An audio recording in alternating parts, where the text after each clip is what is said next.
We've been discussing this. That deadline really quickly approaching. Today's already May 27th. Do you think anything will be presented to him by then, with lawmakers still on recess? I don't, simply because of timing. People are not in Washington this week. I believe that the House doesn't go back into session until the 2nd next week. That's when our recess ends. And I would note we are on recess, but most of us are working in our districts. So I don't think it will happen by the 1st, but I do think it will happen shortly thereafter. We have to fund ICE. We have to fund Customs and Border Protection. Unfortunately, as the Senate seems to do all of the time, they decided not to get their job done before they went home for recess. The House was ready to go, and we will be ready to go when we get back. That's Congressman Fine from Florida talking there about this reconciliation that has not gotten done yet. Let's get to our friend Deroy Murdock with us once again, nationally syndicated columnist, Project 21 ambassador, and Fox News contributor, with his latest piece in the Daily Signal regarding what the Senate GOP did, pulling a little bait and switch with Reconciliation 3.0. Deroy, welcome back. Good to have you. Annie, great to talk to you. So what can you make of the Senate Republicans right now? Certainly last night's midterms in Texas, Senator Cornyn getting kind of walloped there by Ken Paxton, who is a flawed candidate to an extent, and not an easy shoo-in necessarily. But and these people who are following in the footsteps of John Thune don't seem to be supported very much by the primary voters across the country. Yeah, well, it's a big frustration because maybe Republicans think that it's a natural condition to have control of the House, control of the Senate, and a president ready to sign whatever comes out of Republican Congress. Those stars don't align all the time. And we hope that this happens in November and that the GOP maintains control of the House, the Senate, and, of course, President Trump continues in the second half of his term. But if the elections don't go well, you could have a Democrat House, you could have a Democrat Senate, or both, and good luck getting anything whatsoever out of Capitol Hill if the Democrats are in charge of anything. They hate President Trump. They can't stand the guy. And if it's something as simple as a resolution saying that the blue sky is beautiful and 75-degree temperatures are wonderful, they're going to vote that down. And all the Democrats will vote that down. That will die in a party line vote. And good luck getting anything any more controversial than that out of a Democrat House or Senate or both. So I think while these guys are in control of the House, the Senate, and the White House, they ought to be getting all kinds of legislation through. This Reconciliation 2.0, as you and I have discussed, is very limited. It does terribly little. It funds ICE and Border Patrol as well. It should. That's fine. But when you do a reconciliation bill that is able to get past the Senate filibuster rules and have a legislation adopted, there's 50 votes or 51 votes or 50 votes plus the split vote, vote-splitting vote of the vice president, that is a great opportunity, and that ought to have tax cuts in there. The Save America Act should be in there. A measure saying that only citizens will be counted in the 2030 census, not illegal aliens. DOGE spending reductions should be in there. I would take a bunch of President Trump's executive orders, turn them into statutes, so they're now part of the federal law and part of the U.S. Code. All that stuff should be in there. And instead we just have this little microscopic bill. They're having trouble getting that through. And the deal was to get it through the House about 3 weeks ago. The Senate GOP sort of said, well, don't worry about this little tiny bill. Vote for that, and we're going to have Reconciliation 3.0, and that will have all the good stuff I just described to you and other things. And the House went along with that and said, all right, we trust you. We'll vote for this, but we expect Reconciliation 3.0 to come in with all the other GOP conservative MAGA priorities. And now the Senate's sort of saying, well, we don't have time for this, and the calendar's limited, and we don't have enough days on the calendar. Meanwhile, these guys are on vacation. Why are they not in Washington, D.C., busting their asses and working to get this stuff through? They're hanging out, working on their tans rather than working on legislation we need to keep this country moving forward. It's very, very frustrating.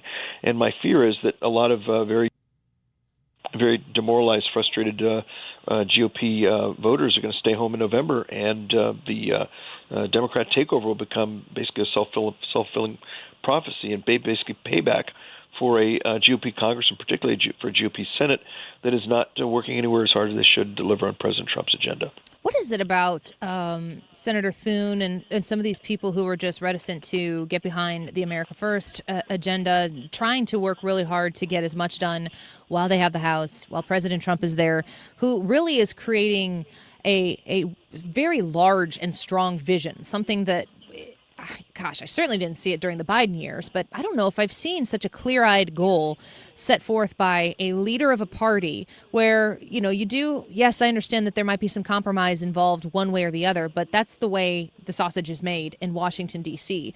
Why is it that these senators, these Republican senators, who in many cases are in leadership positions in the Senate, why are they so apprehensive to just get on board? I don't know if it's a personality thing. They just dislike Trump personally.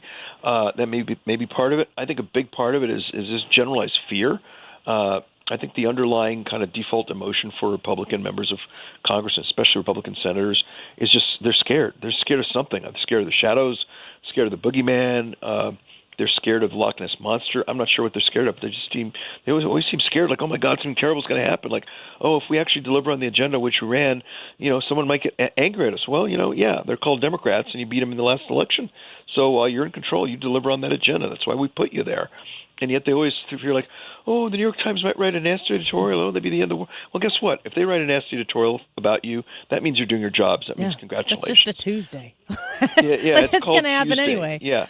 It's Tuesday. MS Now won't be happy. Well, guess what? You suck it up. That's part of the deal. Yeah. And if you're a Democrat and you're in charge and Fox News is angry and Jesse Waters says nasty stuff about you and Deroy Murdock goes on Fox News and Annie Frey Show to say nasty stuff about you, that's part of the deal. Okay, that means you on the left are doing your job if you and I and our friends on the right are mad at you.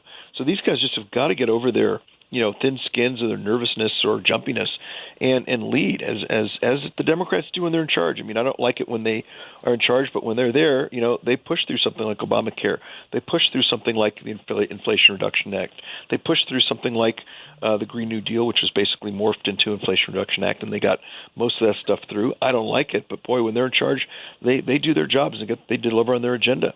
And our guys get in there and they get frightened and they go home and go on vacation and I guess hide under their beds. I mean, not all of them. There's some very brave ones there. And I give great credit to people like John Kennedy, who's been trying to get the Save America Act through, Mike Lee in the Senate, Chip Roy and others in the House who actually got it through.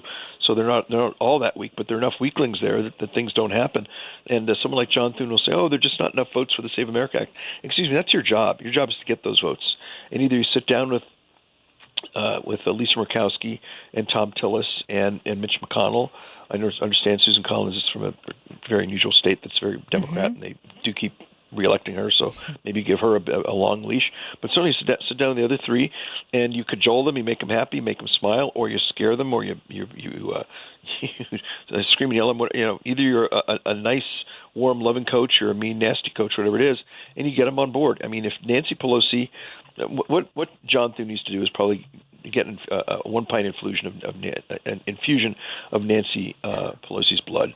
I think a blood infusion from Nancy Pelosi would do it, and he would get the cojones from her that he apparently doesn't have on his own, and maybe we'd have the kind of leadership it will take to get things through. Nancy Pelosi didn't play games, okay? You work for Nancy Pelosi; she's the speaker, and everything she wanted to have happen got through. And I asked people, I know some Democrats, I've asked, did she do it by being nice and warm and toasty with people, or by being mean, cold, and tough? And the answer is yes. Some people you sit there and hold their hands and make them smile. Other people you twist their arms. But whatever she needed to do, she got done. And boy, anything that Nancy Pelosi wanted to get out of the House, got out of the House of Representatives. And I just wish our guys were as tough as she is. Yeah, I don't understand why we can't come together and agree. It does seem like the infighting is the most public thing about all of this. Maybe that's just the way it happens on Capitol Hill. You brought up Maine.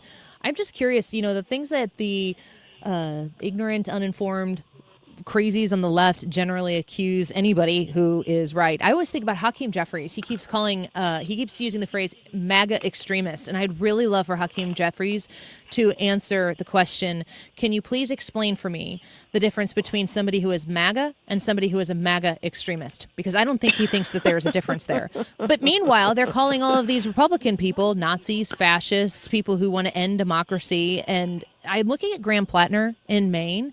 The dude has a Nazi tattoo. If you took that guy and you just said he was a Republican, they would finally be able to say, see, here he is. This is the manifestation of him, but he belongs to them. What's that about? Yeah. Well, that's the craziness here. Is they say, oh, you guys are Nazis and Hitler. Well, you guys are the ones who've got a guy who had not just a swastika tattoo, which is bad enough, but a tattoo from the SS Totenkopf unit. These are the people who didn't just sit down at a desk and handle paperwork. These are the people who ran the gas chambers. These are people who ran the crematoria.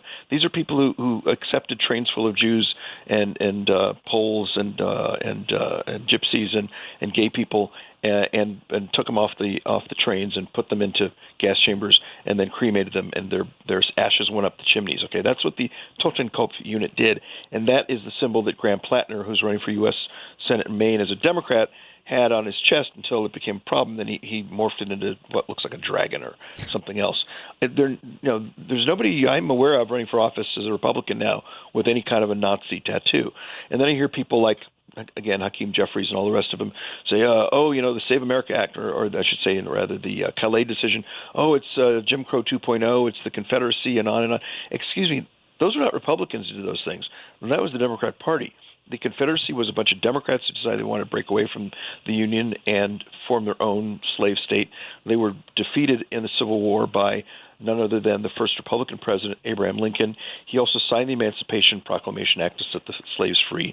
The KKK then put an end to the Reconstruction, terrorized black folks from the 1860s all the way really to the 1960s and even beyond. That was started by a man named Nathan Bedford Forrest, who was a Democrat. In fact, he was apparently according to something I saw Ted Cruz say, he was a delegate to the 1860 Democrat National Convention. Okay, and then you had flashing forward to the 1950s, you had Bull Connor. He's the guy who was in Birmingham, Alabama, hosing down black civil rights protesters and sicking German Shepherd police dogs on them. Okay, he was not only the Democrat Birmingham, I believe it was Public Safety Commissioner, I think was his title. He also was Alabama's Democrat National Committeeman. Each state gets two committeemen, usually one a woman, one a man and a woman.